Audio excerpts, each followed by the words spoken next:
Alors, prions ensemble.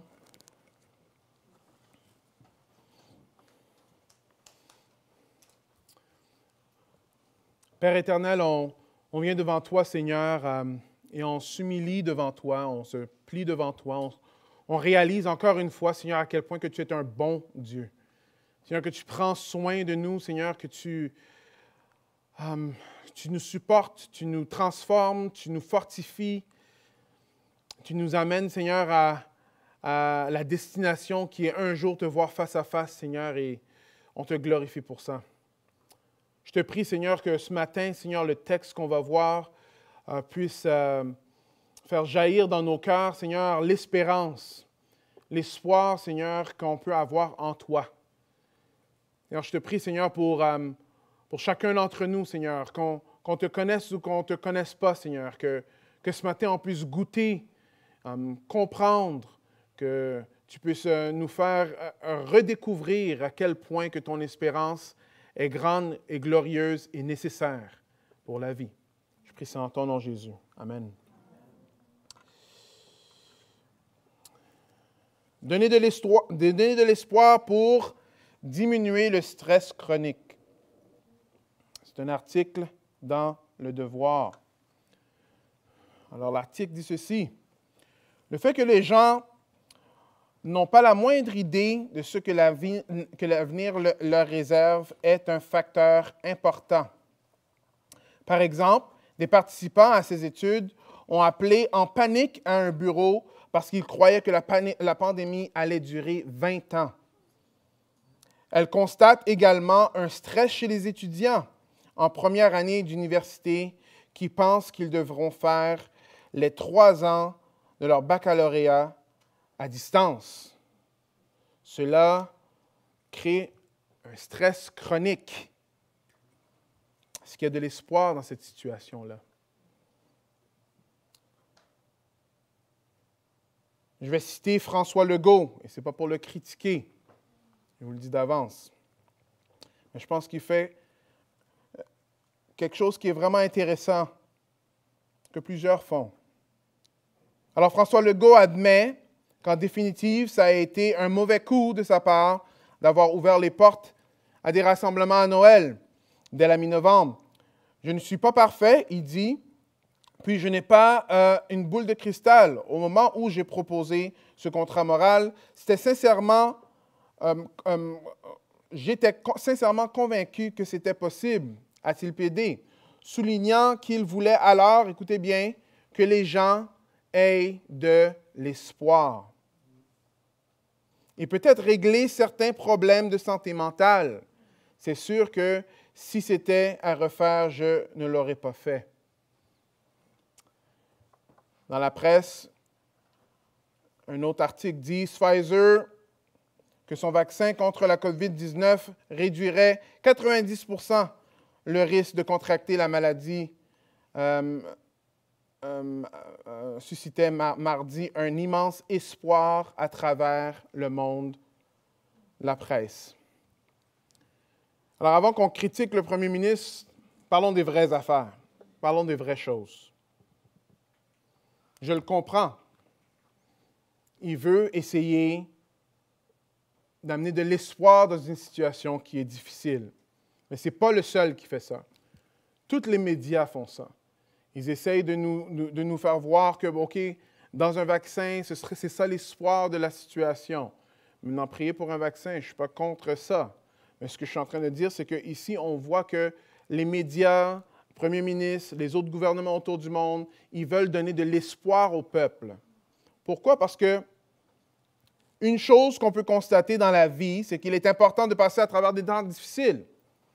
Et pour passer à travers des temps difficiles, on a besoin de l'espoir. De l'espoir. Par contre, ce matin, moi, j'aimerais parler d'un espoir, mais un espoir qui est vivant. Un espoir qui est vivant. On va voir qu'il y a une différence entre l'espoir du monde et un espoir qui est vivant. Plusieurs films que je regarde sont des films d'action. Et souvent, les gars qui sont des films d'action, c'est des gars qui ont fait de la prison. Mais une des choses qu'ils disent dans les films, on voit souvent ça dans plusieurs films, c'est que quand ils sortent de prison, ils ont dit « La chose qui m'a gardé à travers ce temps difficile, c'est une chose qu'ils ont fixé leur espoir dessus pendant tout le temps qu'ils étaient en dedans. » Alors, vous voyez, même, on va dire que le monde qui rentre dans la prison, qu'ils n'ont pas d'espoir, sont souvent faits à l'os. Par contre, il y a un autre phénomène qui se passe. C'est que souvent, quand ils sortent de prison, la chose sur laquelle ils mettaient tout leur espoir n'est pas là. Si c'était une relation amoureuse, qu'est-ce qui se passe? Peut-être la personne est allée faire sa vie avec quelqu'un d'autre. Ou bien c'est de l'infidélité. Ou bien le décès de la personne ou un décès d'un proche. Et ce qui se passe, c'est qu'eux, ils vont voir des psychothérapeutes et beaucoup restent en dépression pendant longtemps dans leur vie. Alors, on voit que l'espoir est important. Le monde va comprendre que l'espoir est important. Les gouvernements vont nous montrer que l'espoir est important. Mais l'espoir en quoi? Quel espoir fait vraiment la différence? Tim Keller fait référence à un auteur qui s'appelle Viktor Frankl, que j'ai commencé à lire et je trouve quand même fascinant. C'est un psychothérapeute juif qui a survécu les camps de concentration de la Deuxième Guerre mondiale. Alors lui, c'est un psychothérapeute. Alors il regarde la situation et il analyse. Et il a dit que lui, il a vu 4 types de personnes dans le camp de concentration. La première type de personne, c'est les personnes qui deviennent brutales ou cruelles. Ils se mettent à l'esprit que pour survivre, il faut écraser les autres. Je ne sais pas pour vous, alors ce n'est pas une critique sans me regarder, là, mais est-ce que vous sentez un niveau de frustration de plus en plus qu'on peut voir dans la société? Que ce soit dans les magasins, parce qu'il y a des longues lignes, sur la route. Alors ici, M. Frankl, dans les camps de concentration de la Deuxième Guerre mondiale, voit qu'il y a un type de personne que ce qui se passe, c'est qu'il commence à devenir brutal, parce qu'il pense que c'est la survie. C'est ça qui va le faire survivre. Deuxième type de personne, une personne qui perd l'espoir. Une personne qui perd l'espoir est synonyme de mort dans ces situations-là. Parce que sans espoir, il n'y a pas raison de souffrir, n'est-ce pas? Et on peut compter les jours avant que cette personne-là soit éteinte. Le troisième type de personne, c'est des personnes qui mettaient leur espoir dans leur santé, ou dans leur famille, ou dans leur profession, dans leur richesse, dans leur position dans la société. Ou bien que toutes ces choses-là allaient se rétablir après qu'ils ont passé le camp de concentration. Écoutez bien un peu ce que lui décrit. Il dit « Beaucoup ont gardé l'espoir que s'ils restaient en vie, ou leur santé, leur famille, les réalisations professionnelles, leur fortune et leur position dans la société, ces choses qui avaient été leur espoir seraient restaurées. S'ils pouvaient simplement rester en vie, ils pouvaient retrouver leur espoir. Mais, après la libération, tant de gens ont découvert que lorsque le jour de leur rêve est enfin arrivé, c'était bien différent de ce à quoi ils aspiraient. De nombreuses personnes sont entrées dans une profonde dépression. La même conclusion qu'on a vue avec certaines personnes qui sortent de prison. Alors, on voit qu'il y a le mot espoir. Et plusieurs vont parler du mot espoir. Mais on va voir que ce n'est pas la même chose que la parole de Dieu nous présente comme espoir. Je ne sais pas pour vous, mais je sais que beaucoup d'entre nous, des fois, on s'attache à des choses qui sont vraiment terrestres. On s'attache à à des relations amoureuses, on s'attache à un statut social, on s'attache à nos biens matériaux. Mais ces choses-là ne durent pas. Ne durent pas. Alors, si notre espoir sont dans ces choses-là, c'est sûr et certain qu'on va être déçus. Le quatrième type de personne, il va dire ceci. À moins que vous n'obteniez un point de référence spirituel éternel, à moins que vous n'obteniez un espoir vivant impérissable, vous ne serez pas en mesure de gérer la souffrance, qui est le dépouillement de ces choses. Et si nous ne pouvons pas gérer la souffrance, nous ne pourrons pas gérer la vie. Alors, on comprend pourquoi les médias, eux, ils veulent nous vendre l'espoir. On comprend pourquoi il y en a qui vont dire que ça va bien aller, parce qu'ils veulent que le monde ait de l'espoir. Par contre, on voit ici que lui, il a vu que si tu n'as pas une espérance qui est dans quelque chose d'éternel, alors ça ne durera pas et tu seras déçu. Sur le bâtiment, ça dit espérance.ca, n'est-ce pas? Quel genre d'espérance que nous avons à offrir au monde autour de nous? Est-ce que c'est le même genre d'espérance qu'on vient juste de lire?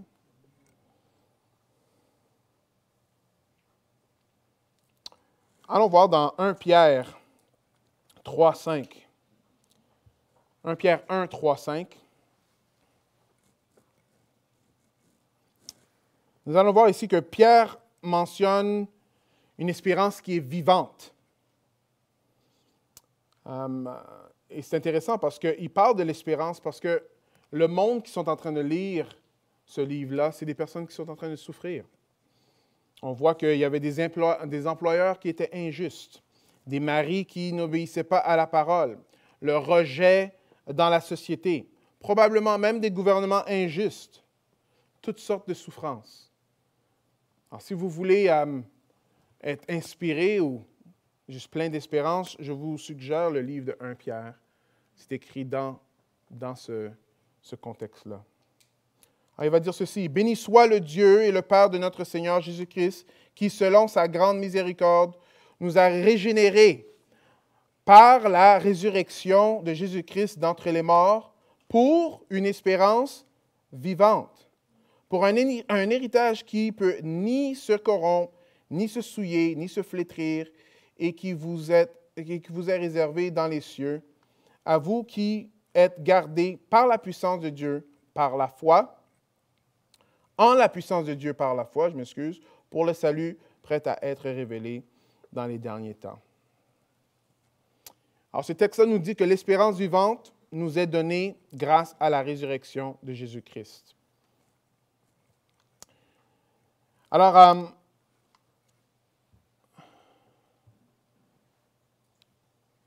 Christ n'est pas mort, il est vivant.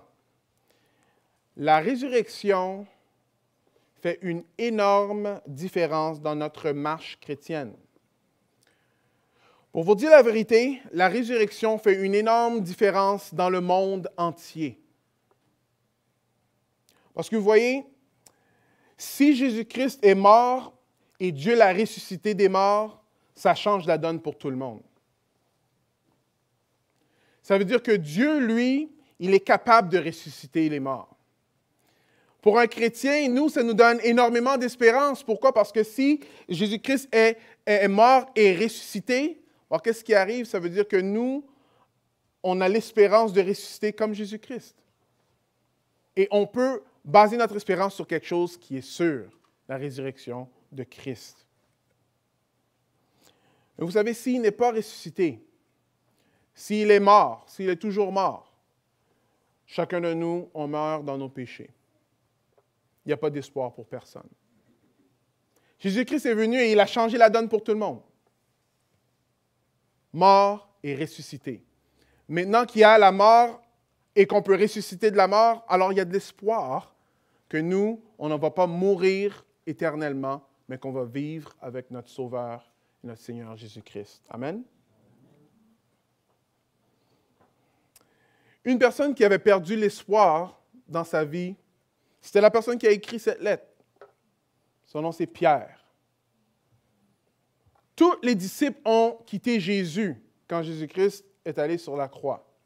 Mais Pierre, non seulement qu'il a dit, « Moi, je ne te quitterai jamais », il a même dit, « Tu vois tous ces gars-là, là, eux, ils vont te quitter, mais moi, je vais rester avec toi. » Mais qu'est-ce qu'il a fait? C'est qu'il a renié Jésus 3 fois.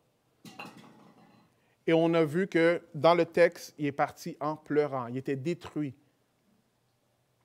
Pour lui, son sauveur, son Seigneur, était mort et c'était fini. Ce n'est pas le seul. Chaque disciple, eux aussi, n'attendaient pas que Jésus-Christ soit ressuscité. Par contre, Jésus-Christ l'a rétabli. Et c'est pour ça qu'on peut lire la lettre aujourd'hui de Pierre, parce que Christ est ressuscité. Amen.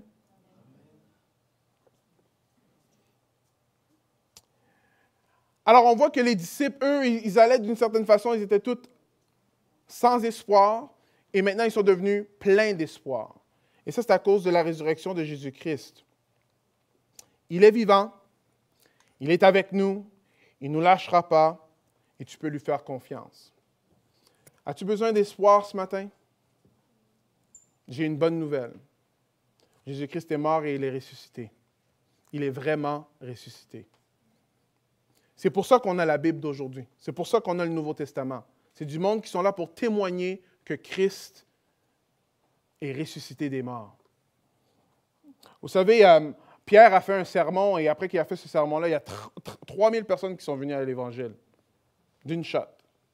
Mais s'il y avait une personne qui avait le corps de Jésus et qui a montré le corps de Jésus cette journée-là, il aurait pu prêcher 15 ou 20 ou 30 sermons, il n'y aurait personne qui serait venu à l'Évangile.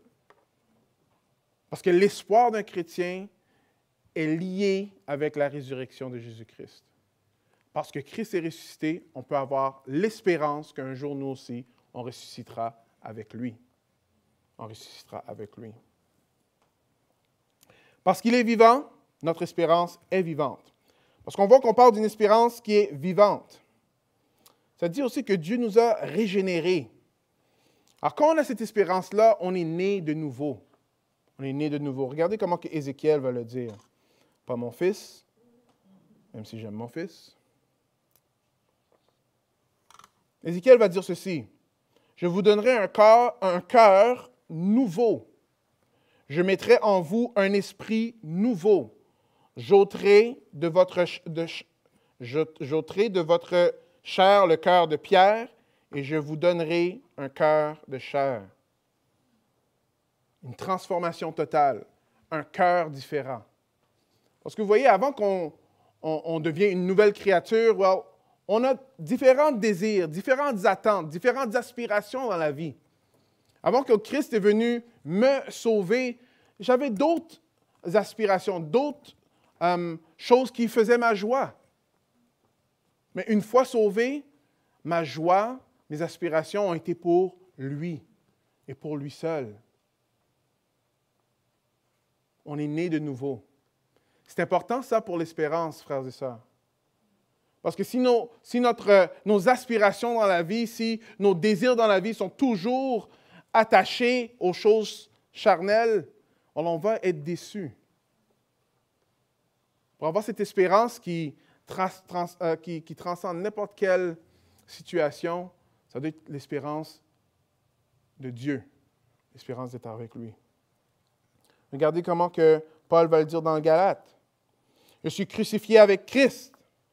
Et ce n'est plus moi qui vis, mais c'est Christ qui vit en moi. Ma vie présente dans la chair, je ne la vis plus dans la foi au Fils. Je la vis dans la foi, je m'excuse, au Fils de Dieu qui m'a aimé et qui s'est livré lui-même pour moi.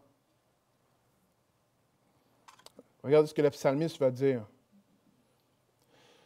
Car c'est toi mon espérance, Seigneur éternel.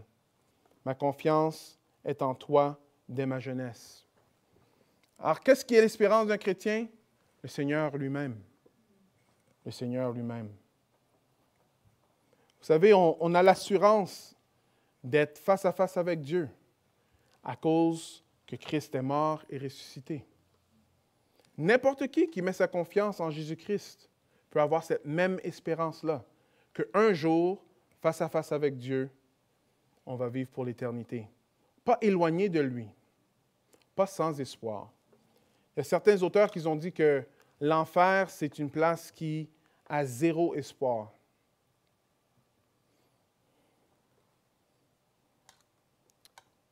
Je pense qu'ils ont raison. Et peut-être c'est même pire que ça. Retournons dans le texte. Alors, on va voir, on a vu ici que on peut avoir une espérance qui est vivante à cause que Jésus-Christ est mort et ressuscité, parce qu'il est vivant. Alors ça, c'était dans le passé. Alors, on met notre confiance dans ce qui s'est passé dans le passé. Jésus-Christ est mort et ressuscité. Et on met aussi notre confiance dans ce qui se passe dans le futur. Regardez. Ici, ça dit, « Pour un héritage qui ne peut ni se corrompre, ni se souiller, ni se flétrir, et qui vous est réservé dans les cieux. » Alors on voit, à vous qui êtes gardés par la puissance de Dieu, par la foi, pour un salut prêt à être révélé dans les derniers temps. Alors on voit que, non seulement que c'est sûr que Jésus-Christ est mort et ressuscité, mais que notre héritage est sûr aussi. Héritage. Qu'est-ce que ça veut dire, héritage? Alors, l'héritage fait référence un peu à la façon biblique de parler héritage dans l'Ancien Testament. Alors, quand Dieu parlait à son peuple, il disait j'ai un héritage pour vous, qui était le pays d'Israël. Alors, même si eux, il fallait qu'ils passent par le désert pour se rendre au pays, même si ils n'étaient pas encore dans le pays dans le temps de Josué, c'était à eux le pays. C'était un héritage qui était sûr. Pourquoi? Parce que Dieu leur a dit qu'ils allaient l'avoir. Alors, nous, c'est la même chose. Parce que Pierre va dire au début de sa lettre que nous sommes des passagers sur terre. Comme si on passe par le désert, comme le peuple d'Israël, pour arriver en Israël. Par contre, nous, notre héritage est plus sûr que le pays d'Israël. C'est un héritage qui est dans les cieux, face à face avec notre Seigneur. Amen à ça? Alors, chacun d'entre nous, on peut faire confiance. On peut avoir cette assurance, cette espérance qui est en Christ. Regardez comment que le commentaire du chercheur le dit. Ils disent, « L'assurance du chrétien en Christ est aussi sûre et certaine que le fait que Christ est vivant. » Encore une fois, l'assurance du chrétien en Christ est aussi sûre et certaine que le fait que Christ est vivant. L'espérance du croyant est sûre, certaine et réelle, contrairement à l'espoir trompeur et faux que le monde offre. Il y a beaucoup de bonnes choses dans le monde. Beaucoup de bonnes choses. Par contre, mettre notre espérance dans ces bonnes choses-là, c'est mettre notre espérance dans des choses qui vont périr. Qui vont périr. Alors, si on veut être plein d'espérance dans un temps qui est difficile, rappelons-nous que Jésus-Christ est mort et ressuscité. Ça veut dire que notre vie, ce n'est pas seulement ici sur terre. Vous savez que dans le prochain verset, Pierre va dire un peu de temps. Un peu de temps veut dire toute notre vie. Mais quand on compare un peu de temps avec l'éternité, c'est vraiment un peu de temps. C'est vraiment un peu de temps. Alors, pour avoir une espérance qui transcende nos circonstances, il faut qu'elle soit appuyée sur la résurrection de Jésus-Christ et aussi soit appuyée du fait qu'on va voir Dieu face à face. C'est un héritage qui ne va pas périr. Amen? Mm.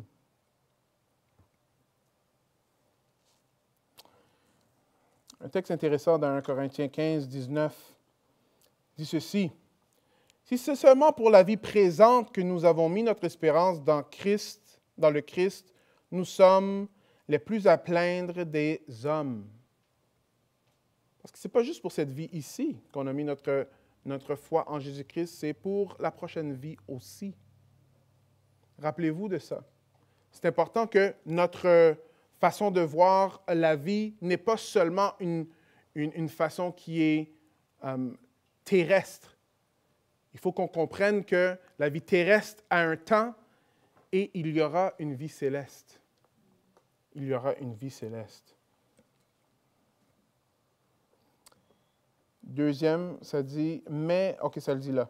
Mais en réalité, le Christ est bien revenu à la vie comme les premiers fruits de la moisson. Il annonce la résurrection des morts. Retournons un peu dans le passage, avant même qu'on continue. OK, peut-être il y a quelqu'un qui dit, OK, c'est bien, oui, OK. Jésus-Christ est mort et ressuscité, je comprends, ça change la donne, OK, c'est bien. OK, je comprends qu'il y a la vie après la mort, mais moi, là, je suis trop faible. Je ne suis pas capable d'aller d'un point à l'autre. Alors, on a vu dans le texte qu'on peut mettre notre confiance dans ce qui s'est passé dans le passé, que Jésus-Christ est ressuscité. On peut mettre notre confiance dans l'héritage qu'on va avoir, mais est-ce qu'il y a quelque chose qui me tient au milieu? Parce que moi, je n'arrête pas de faiblir, je n'arrête pas de broncher. J'aimerais vous dire, bienvenue dans la gang, parce que chacun d'entre nous, on bronche, n'est-ce pas? On tombe, n'est-ce pas? Oui. Mais regardez dans le texte quelque chose de glorieux. En verset 5. À vous qui êtes gardés en la puissance de Dieu par la foi. Dieu nous garde entre point A et point B. Alors, si tu n'es pas capable, mais rappelle-toi que Dieu lui-même va te garder. Mais pour expérimenter tout ça, il faut faire confiance. Mais avoir la foi.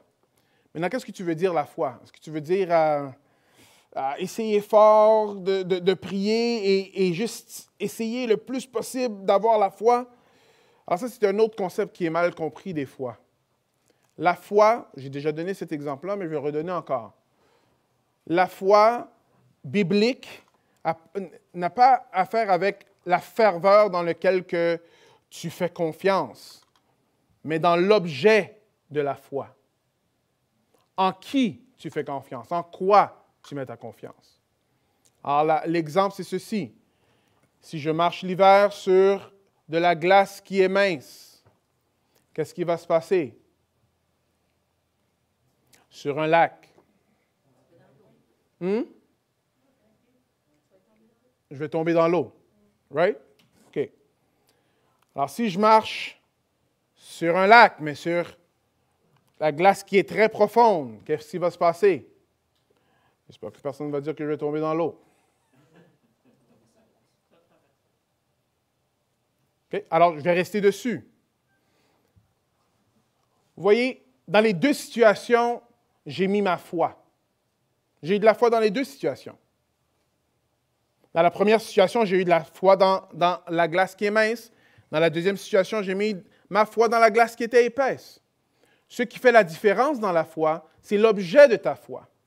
Alors, vous voyez ici, même si j'ai mis ma foi dans la glace qui est mince, elle n'est pas capable de me supporter. C'est l'équivalent de mettre ma foi dans mon succès, mettre la foi dans mes relations, mettre ma foi dans ma famille, mettre ma foi dans mon pays. Mettre ma foi dans toutes ces choses-là, c'est des choses qui ne sont pas capables de te supporter. On passe à travers la glace. Ici, on voit qu'on peut mettre notre foi sur quelqu'un qui peut nous supporter, et c'est Jésus-Christ. Alors, la foi n'a pas à faire avec notre ferveur. Même si j'ai peur de marcher sur la glace, si je marche sur la glace qui est profonde, elle va me soutenir. Et même si ici je dis, OK, je suis sûr que tu vas me soutenir et je me mets sur la glace qui est mince, elle ne pourra pas me soutenir. La foi, ça a à faire avec l'objet de la foi. En qui tu mets ta foi. Alors ici, Pierre nous dit de mettre notre foi sur Jésus-Christ qui est mort et ressuscité. de mettre notre foi sur le fait qu'un jour, on va être face à face avec Dieu. Et ça va nous donner une espérance qui est vivante. Amen à ça? C'est pas fini. Ça continue. On va aller dans le verset 6 et 7. Vous tressaillez d'allégresse, vous bondissez de joie, vous êtes pleins de joie. Quoique vous soyez maintenant, pour un peu de temps, comme je vous ai dit, c'est toute une vie, puisqu'il le faut, affligé par diverses épreuves, afin que votre foi éprouvée, bien plus précieuse que l'or périssable, cependant éprouvée par le feu, se trouve être un sujet de louange, de gloire et d'honneur lors de la révélation de Jésus-Christ. Alors ici, on voit que Paul parle d'une joie que le chrétien peut avoir. Pas Paul, Pierre parle d'une joie qu'un chrétien peut avoir. Et comme vous voyez, ce n'est pas une joie qui est juste une joie bonbon sortie des airs, dans les airs. Il est très réaliste. Il parle d'une joie à travers les épreuves et les choses qui sont difficiles. Une joie qui transcende nos circonstances. Il y en a certains d'entre nous qui sont naturellement, juste leur tempérament, c'est un tempérament qui est plus joyeux. Okay? Sourit plus. Sont souvent plus agréables à être autour. Mais on peut faire l'erreur de penser que c'est ce genre de joie-là qui est une joie chrétienne. Non, la joie chrétienne, c'est une joie qui, par la foi, right, a l'espérance qui est vivante. Regardez ce que Spurgeon a dit pour la fin du verset, parce que c'est non seulement que c'est par la foi, on voit ici qu'il y aura des louanges, la gloire, l'honneur lors de la révélation de Jésus-Christ. Qu'est-ce que ça veut dire, ça? Spurgeon dit ceci. À la venue du Christ, dans toute la gloire du Père, sera une confirmation de notre foi.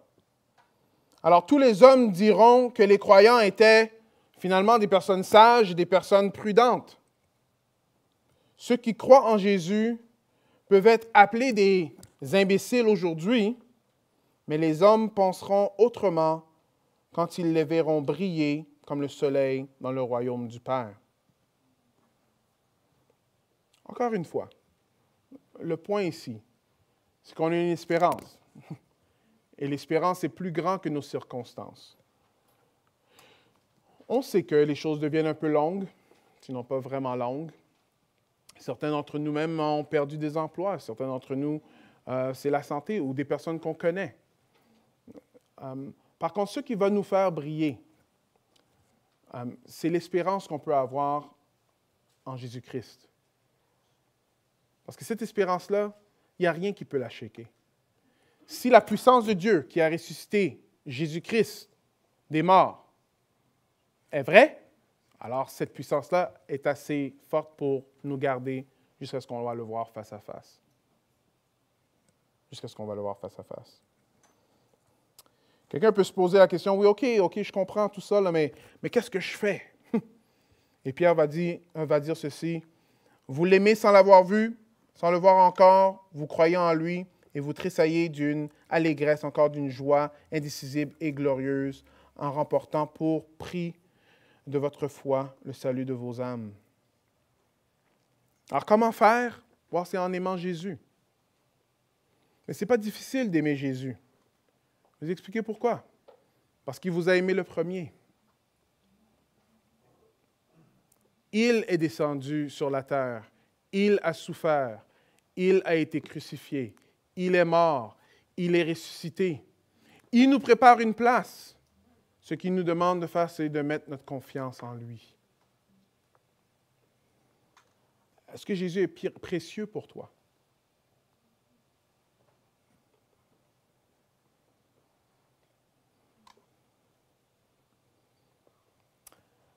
Vous savez, pendant le temps des fêtes, c'est un bon temps pour se rappeler ce que Christ a fait. Prendre un temps pour adorer Jésus-Christ. Pour redécouvrir à quel point que le salut qu'il offre, c'est quelque chose d'énorme. Ça change absolument tout dans la vie de quelqu'un. Tout ce qu'on a à faire, c'est d'aimer Jésus.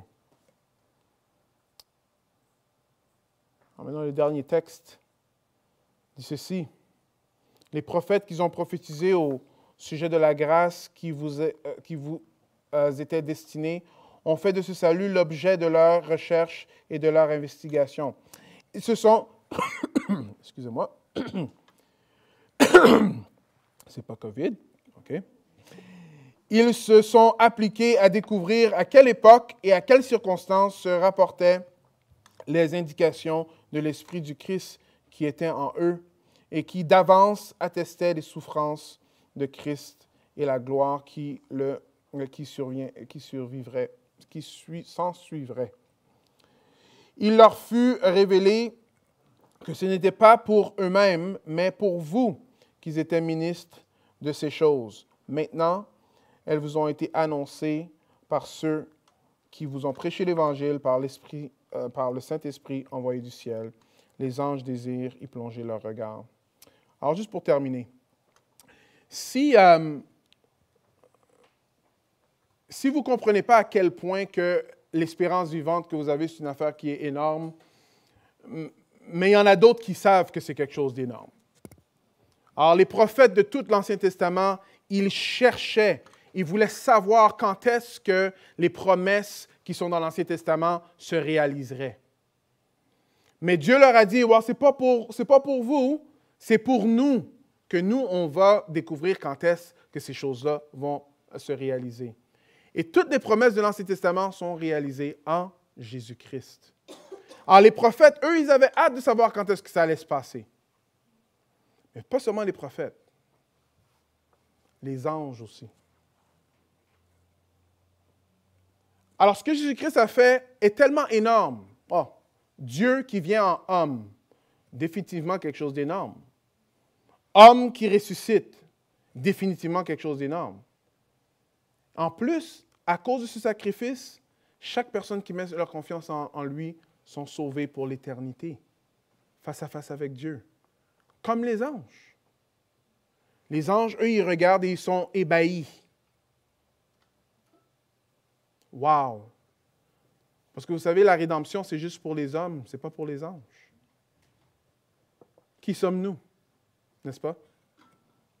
Alors, je vous repose la question. On a Espérance qui est sur l'Église, n'est-ce pas? Espérance.ca. Quel espoir qu'on va offrir aux autres? Alors, on peut leur dire qu'il y a l'espoir, que tes péchés peuvent être pardonnés parce que Jésus-Christ est mort et ressuscité. 2, que quand on met notre confiance en lui, il nous prépare une place. Et on va le voir face à face. Prions ensemble.